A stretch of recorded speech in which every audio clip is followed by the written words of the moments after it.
దాటేటప్పుడు శివాలయానికి ప్రదక్షిణం చేస్తే ఒక్క మారు చేస్తే చాలు, 3 మార్లు చేస్తే విశేషం. ఎందుకని 3 మాటలు? భగవాన్ రమణ మహర్షి ఎందుకు గిరి ప్రదక్షిణం చెయ్యాలి అన్నదానికి చెప్తుండేవారు.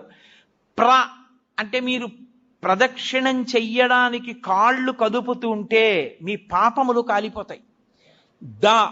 మీరు ఏ కోరికతో అలమటిస్తున్నారో ఆ కోరికలు ఇవ్వబడతాయి.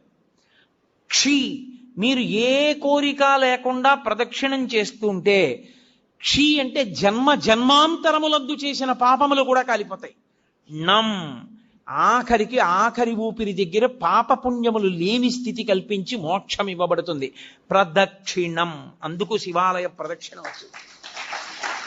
నేను కాదు, స్కాందంలోంచి సాక్షాత్ భగవాన్ రమణులు చెప్తుండేవారు కూర్చోబెట్టి ఎందుకు గిరి ప్రదక్షిణం చెయ్యాలో. కాబట్టి ప్రదక్షిణం 3 మార్లు చేస్తారు. ఎందుకు